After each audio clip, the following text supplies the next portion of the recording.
is Lisa, and this is the Q&A that James Marsters will be doing for Equality Arizona on June 2nd, 2016 in downtown Phoenix, Arizona.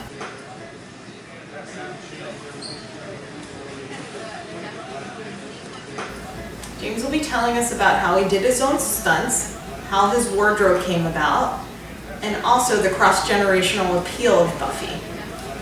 James? There is almost no preparation.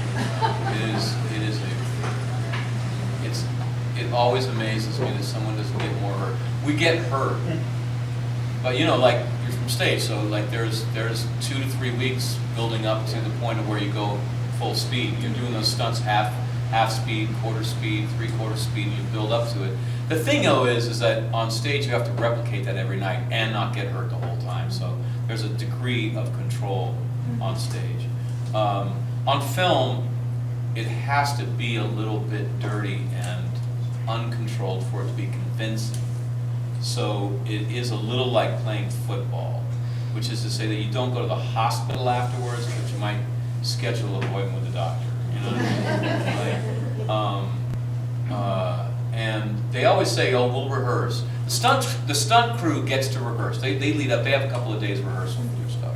But the actors are filming something else during those times of rehearsal. So, you know, I would just any break I got, I would go to the stunt crew and find out the moves and rehearse them, and just any crack I could get to try to get those moves down. And in general, I wish that I'd done less stunts because.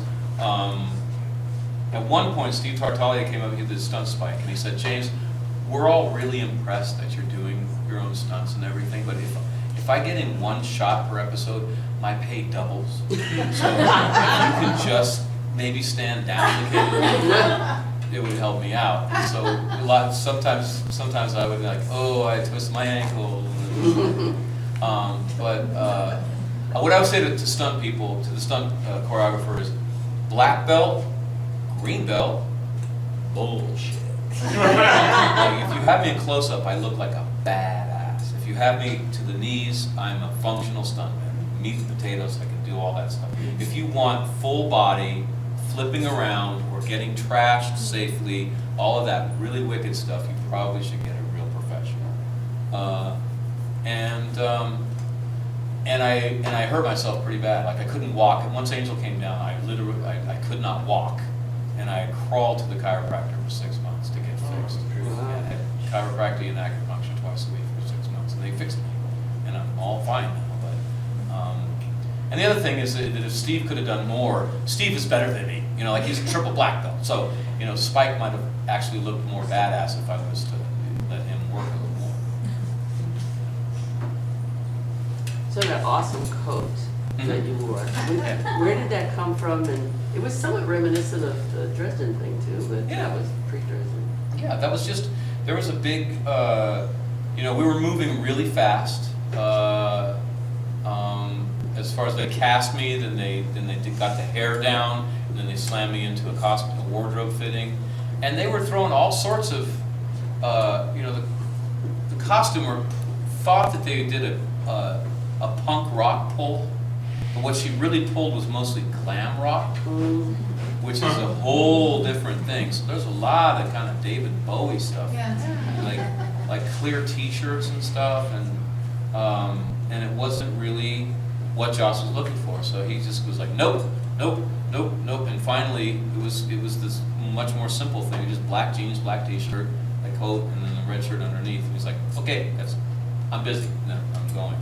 So it was all done furiously fast, but it was Joss being very decisive. You really worked it too. I mean, you can see scenes where you're walking away and there's a roll, and the coat is kind of flowing like this behind you. Yeah, I ripped off Malcolm McDowell.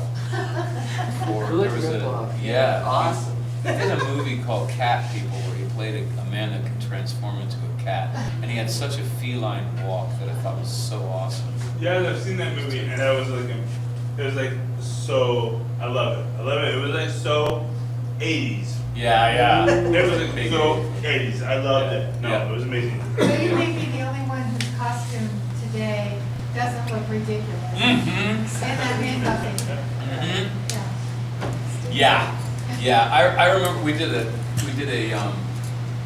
photo shoot, and it was my second photo shoot for the show, and the costumer gave me a velour dinner jacket to wear, and I took about half a roll of film, and I was just like, I don't feel good. This is not. And I just went to her and I said, I don't think Spike is a dirty punk rock, sleeping in alleys kind of character. I don't think he's going to be wearing it. And she got offended. She's like, your regular costume is hanging on the rack. Thank you, James. And she never gave me anything else. I remember I went to her one time years later. I was like, "What is this, Gilligan's Island? I just can't ever get anything else." And I hadn't appreciated what a blessing it was. And I also didn't have to worry about a lot. There's a lot of what shirt am I wearing? I'm coming from this scene to this scene, and you have to do wardrobe changes. It's very complex. Yeah. For Sarah, it was incredibly complex, and I was just like, I know what I'm doing. Well, I want to add one thing and say, everybody here is a fan, obviously, in one context or another. When Buffy was on, my daughters were teenagers, and they started watching and said they were totally into it. So I thought, we're not getting along so well, so I'm going to try to bond with them and watch this stupid show with them. And I watched 15 minutes of it and thought, this is the best thing on TV. So I started having these spaghetti dinners for all their friends, and they would come to the house and we'd watch Buffy. So you had a big impact. Awesome. We're trying to figure out what my girls were 6 and 9. When did you? When you That's started. appropriate? Yeah, a little young, I but think about 10 is when you don't believe in Santa Claus anymore. yeah. And then pretty quickly after that, but Well, as long as the older still believe, she still gets presents, so she can ride that train. you know what I told her? My kids, when they'd ask me if there was Santa Claus, I say, do you want there to be a Santa Claus? And if they said yes, I said, there's a Santa Claus. Then there's a Santa Claus. And then when I told them the truth, I said, I never lied to you. Yeah. I am Santa Claus. I am your personal Santa Claus, and you can start thanking me now. Thank you, James. This is the end of part 4. Please hit the red subscribe button below so you don't miss part 5.